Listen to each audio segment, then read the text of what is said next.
আসল আর নকলের লড়াই, প্রতীক কার, দল কার, আর সব থেকে বড় প্রশ্ন হলো 21শে জুলাই আবেগটাই বা কার।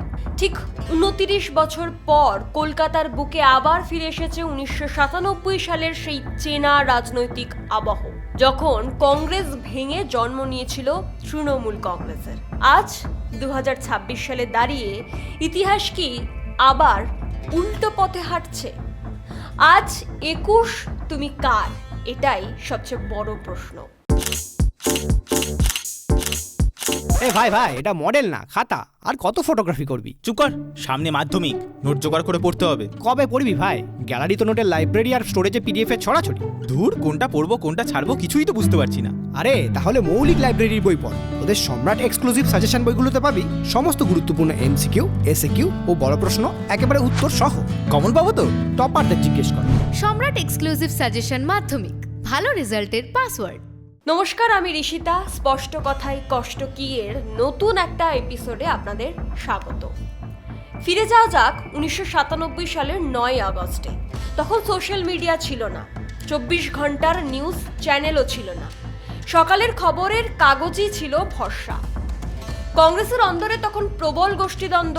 একদিকে সোমেন মিত্রের নেতৃত্বাধীন অফিসিয়াল কংগ্রেস, যাদের পাশে দিল্লির হাইকমান্ড, অন্যদিকে যুবনেত্রী মমতা বন্দ্যোপাধ্যায়। সবাই নিজেকে যেন এক একটা কেন্দ্রশাসিত অঞ্চল ভাবতেন তখন। সেদিন নেতাজি ইন্ডোরে বসেছিল কংগ্রেসের প্লেনারি সেশন, যা ছিল ইন্ডোর।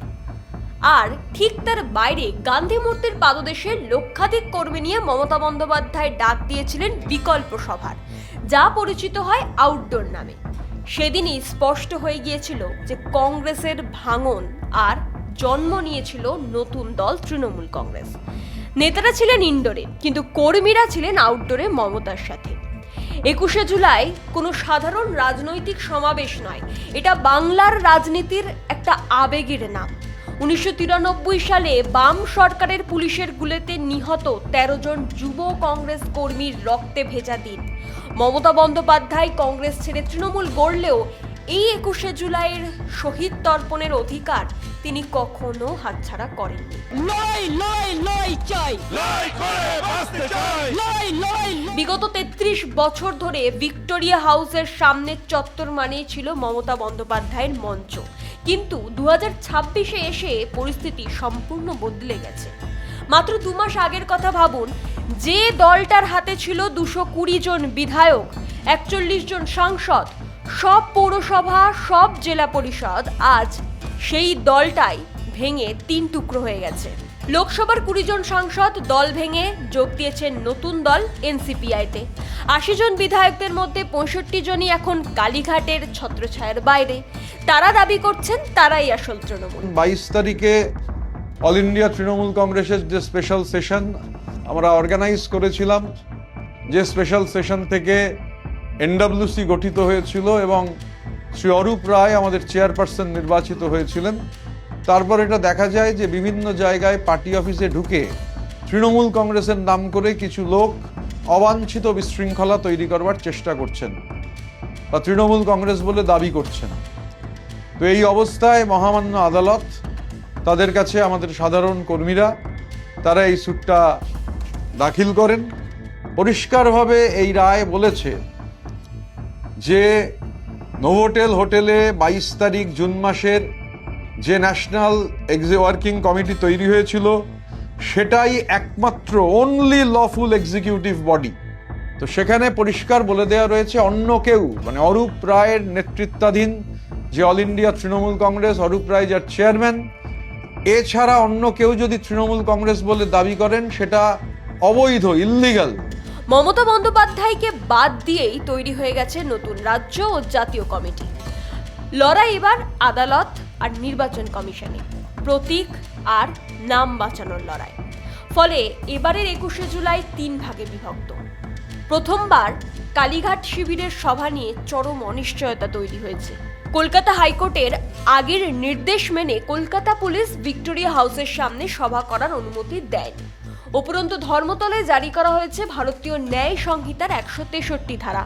মমতা বন্দ্যোপাধ্যায় স্পষ্ট জানিয়ে দিয়েছেন, যে অনুমতি না মিললে তিনি রাস্তায় রিকশার ওপর দাঁড়িয়েই বক্তব্য রাখবেন। তাই এবার দেওয়ালে পোস্টার পড়ছে কলকাতা চলো, ধর্মতলা চলো নয়। কারণ কালীঘাট শিবির গতকাল পর্যন্ত নিজেরাও জানতো না যে শেষ পর্যন্ত সভার জায়গা কোথায় হবে। অবশেষে আদালতের নির্দেশ, বিড়লা প্ল্যানেটোরিয়ামের সামনে কালীঘাট তৃণমূল সভা করতে পারবে। 21শে জুলাই আমরা অপেক্ষা করছিলাম। যারা বেঈমান, আমরা কবেই জানিয়েছি পুলিশকে, 14ই জুন সম্ভবত। আর কয়েকদিন আগে ডেকে, আমাদের 2-3 দিন আগে সম্ভবত ডিরেক্টর আর শোভনদাকে ডেকে পুলিশ বলছে কালীঘাট হাজরা মোড়ে মিটিং করুন, যেন মনে হচ্ছে এটা লোকাল প্রোগ্রাম, স্ট্রিট কর্নার করুন। ভাবলেন কি করে? যাই হোক, আজকে আমরা কৃতজ্ঞ মাননীয় আদালতের কাছে, কোর্টের পারমিশনে আমরা 21শে জুলাই, যদিও মেয়র রোড আমরা চেয়েছিলাম, আমাদের দেওয়া হয়নি, ব্যাকডেটে ওদের দেওয়া হয়েছে, দেখি যা হয়ে গেছে হয়ে গেছে। কিন্তু আমাদের প্রোগ্রামের পারমিশন মাননীয় আদালত যেটা দিয়েছেন, আমরা রেসপেক্ট জানিয়ে বলছি, বিড়লা প্ল্যানেটারিয়ামের সামনে, আপনারা সবাই জানেন বিড়লা প্ল্যানেটারিয়ামের যে মোড়টা আছে সেইখানে আমাদের প্রোগ্রাম হবে। বেলা 11টা থেকে এসে আপনারা সবাই জমায়েত হবেন। আমার ছবির দরকার নেই, কারো ছবির দরকার নেই, তৃণমূলের সিম্বলটা দেবেন আর বিড়লা প্ল্যানেটেরিয়াম চলো বা কলকাতা চলো স্লোগানটা রাখবেন। আর জায়গাটা হচ্ছে বিড়লা প্ল্যানেটেরিয়াম। আমাদের ভুল করে অন্য জায়গায় যাবেন না, পুলিশ যদি অন্য জায়গায় ঢুকিয়েও দেয় বাঁধ ভেঙে চলে আসবেন। অন্যদিকে বিরোধী দলনেতা ঋতব্রত বন্দ্যোপাধ্যায়ের শিবির গান্ধী মূর্তির নিচে শক্তি দেখাতে মরিয়া, আর কংগ্রেস তৈরি হচ্ছে শহীদ মিনারে। বাংলায় এখন নীল সাদা হাওয়া মুছে গিয়ে বইছে গেরুয়া হাওয়া। মমতা বন্দ্যোপাধ্যায়ের সামনে এবার সব থেকে কঠিন পরীক্ষা। পাশে বড় বড় নেতারা নেই, ভরসা শুধুই নিচুতলার কর্মীরা, যারা 29 বছর আগে আউটডোরে তার হাত ধরেছিল। 29 বছর আগে আউটডোর থেকে জন্ম হয়েছিল যে দলের, আজ সেই আউটডোরেই কি লেখা হবে তাদের অস্তিত্ব রক্ষার নতুন ইতিহাস? আদালতের রায় যাই হোক, 21শে জুলাইয়ের ময়দান এবার কার দিকে রায় দেবে?